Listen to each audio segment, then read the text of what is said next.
Hello दोस्तों, this is Prem Sodhani coming up with next round of बस 5 minute series. इस series में हम कोई भी टॉपिक लेते हैं और 5 मिनट में आपको समझाते हैं। आज के इस सीरीज में हम बात करने वाले हैं आज़ाद हिंद फौज के बारे में और भारत की एक प्रोविजनल गवर्नमेंट से आज़ाद हिंद गवर्नमेंट कहा जाता है। सुभाष चंद्र बोस गठन करते हैं इस गवर्नमेंट का और वो भी सिंगापुर में। तो इनके बारे में हम समझेंगे। पहले हम थोड़ा सा पीछे चलते हैं। तो 1940 में नेताजी एक कॉन्फ्रेंस बुलाते हैं जिस कॉन्फ्रेंस का नाम होता है एंटी कॉम्प्रोमाइज़ कॉन्फ्रेंस, और इस कॉन्फ्रेंस में इनका फॉरवर्ड ब्लॉक और किसान सभा बैठक में भाग लेती हैं। साथ ही साथ इस बैठक में ये कहा जाता है कि जो भी ऐसी पावर हैं इम्पीरियलिस्टिक पावर, उनके खिलाफ यूनाइट होने का हमें समय आ चुका है और जो भी मदद हो सकती है लोगों से, चाहे वो पैसा हो चाहे वो मैन पावर हो, वो देनी चाहिए। इन्हीं सभी एक्टिविटीज़ के चलते उन्हें बाद में नज़रबंद कर दिया जाता है, हाउस अरेस्ट कर लिया जाता है। लेकिन नेताजी को हाउस अरेस्ट करना बहुत ही डिफ़िकल्ट था क्योंकि वो बहुत तेज़ी से भेष बदलते थे और दूसरे देशों में पहुंच जाते थे। तो यहाँ से वो निकल जाते हैं पेशावर में, और उसके साथ ही पेशावर में जब ये जाते हैं तो अपना नाम इनका नकली रखते हैं जियाउद्दीन।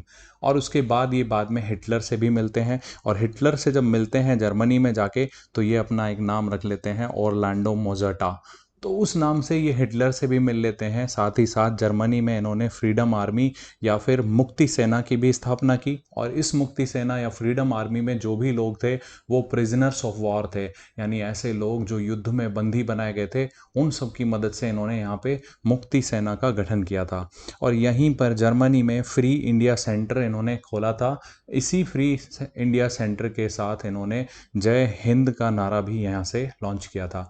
इसके बाद नेताजी टोक्यो चले जाते हैं, सिंगापुर चले जाते हैं, और वहीं से अपने आज़ाद हिंद फौज और आज़ाद हिंद गवर्नमेंट जो प्रोविजनल गवर्नमेंट थी उसकी स्थापना करते हैं। तो चलिए अब बात करते हैं इंडियन नेशनल आर्मी की। तो ये इंडियन नेशनल आर्मी, इनका दो फेज़ों में हम डिवाइड करते हैं। फर्स्ट फेज़ में मोहन सिंह थे जो खुद एक प्रिजनर ऑफ वॉर थे।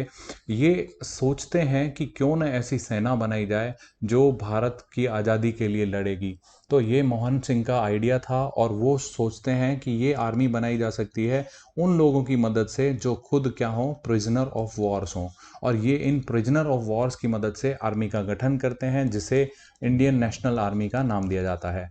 इसमें जापान की सरकार से ये सहयोग मांगते हैं और जापान सरकार इनका सहयोग भी करती है, और लगभग 40,000 प्रिजनर ऑफ वॉर्स जापान सरकार इन्हें सौंप देती है। इसके साथ ही आईएनए का पहला फेज यहाँ पे गठन होता है, पहले फेज का, जिसके अंदर मोहन सिंह का रोल सबसे अहम था।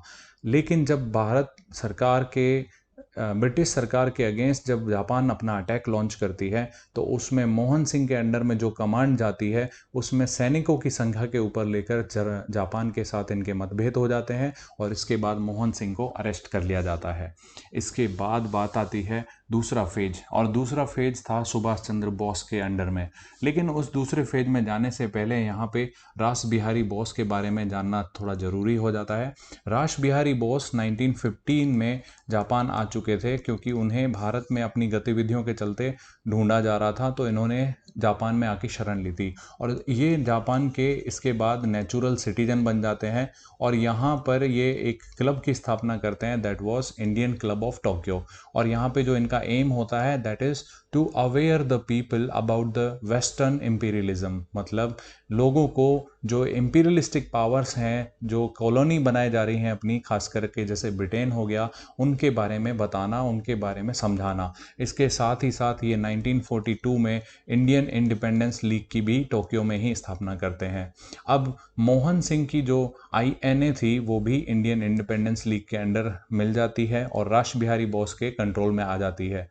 रास बिहारी बोस जब सुभाष चंद्र बोस को देखते हैं तो उन्हें लगता है कि इनका नेतृत्व बहुत ही बड़ा होने वाला है, और इसी के चलते वो सुभाष चंद्र बोस को कहते हैं कि आप हमारा नेतृत्व कीजिए। और यहाँ से शुरुआत होती है आज़ाद हिंद फौज के गठन की, यानी कि अब नेताजी जो हैं वो कमांडर बन जाते हैं और आज़ाद हिंद फौज का प्रॉपरली गठन होता है।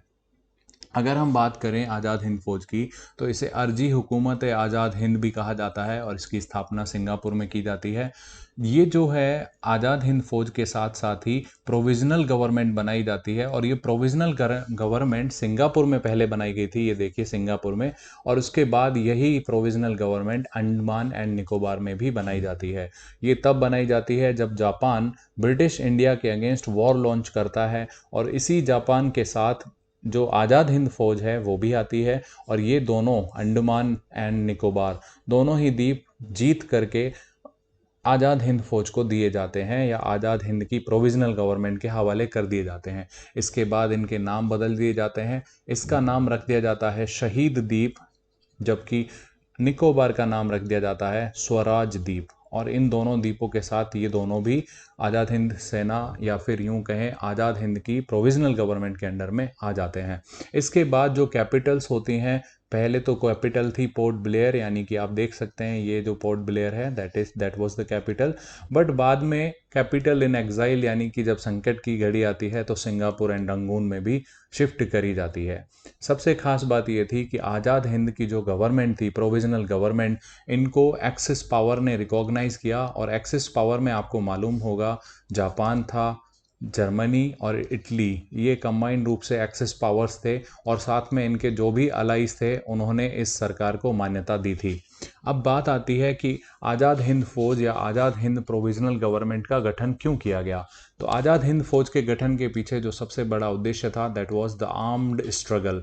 तो आर्म्ड स्ट्रगल करनी होगी for the independence of the India, and that was the aim of this AHF, that is Azad Hind Fauj. तो आर्म्ड स्ट्रगल के लिए इसका गठन किया गया। अब जब प्रोविज़नल गवर्नमेंट बनाई गई तो गवर्नमेंट के पास खुद का कोर्ट भी होता है, उसमें सिविल कोड भी इनके पास था। इसके साथ साथ ही इनके पास खुद की करेंसी भी थी, यानी एक पूरी तरह से सरकार दिखनी चाहिए, ना सिर्फ इन्होंने गठन किया बल्कि उनके लिए ये सारे प्रावधान भी करे।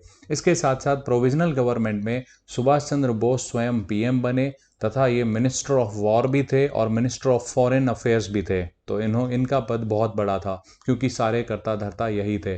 साथ ही साथ आपको पता होगा रानी झांसी एक विमेन रेजिमेंट भी थी, जिसमें ये आप देख सकते हैं लक्ष्मी जो थी उस रानी झांसी रेजिमेंट की चीफ थी।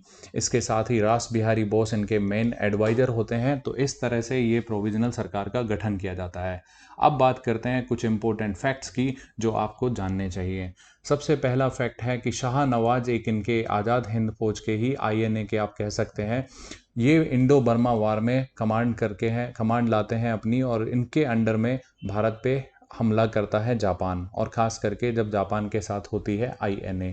इसके बाद अगर हम बात करें, पहली बार भारत के ऊपर तिरंगा फहराया जाता है कर्नल मलिक के द्वारा, और ये डेट होती है अप्रैल 14, 1944। और आपको ये भी पता होगा कि सुभाष चंद्र बोस पहले वो व्यक्ति थे जो महात्मा के नाम से गांधी जी को संबोधित करते हैं, और वो अपने आज़ाद हिंद रेडियो से जुलाई 6, 1944 को ये महात्मा के नाम से उन्हें पुकारते हैं। साथ ही साथ भारत की आज़ादी के लिए उनका आशीर्वाद यहाँ से ही मांगते हैं। इसके बाद आप सोच रहे होंगे कि आज़ाद हिंद फौज का क्या हुआ।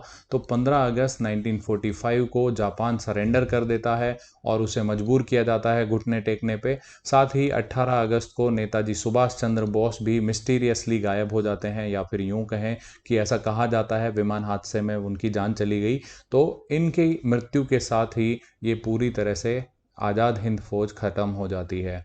लेकिन आपने हिस्ट्री में अगर आप देखेंगे तो जब INA के जो सोल्जर्स थे जो जापान के साथ उस समय युद्ध लड़ रहे थे, जापान के साथ थे, और इंडिया जो ब्रिटिश इंडिया था उसके अगेंस्ट युद्ध लड़ रहे थे, इन जब प्रिजनर ऑफ वॉर्स को भारत में लाया जाता है, उनको पनिश करने का सोचा जाता है, तो एक बहुत बड़ा मूवमेंट जो है इंडिया में खड़ा हो जाता है, दैट वाज INA मूवमेंट। तो इनका ये बहुत बड़ा रोल ही था कि भारत में इनके लिए इतनी ज़्यादा सहानुभूति थी, जो एक बड़ा इनके लिए मूवमेंट खड़ा किया गया ताकि इनको सज़ा न मिल सके।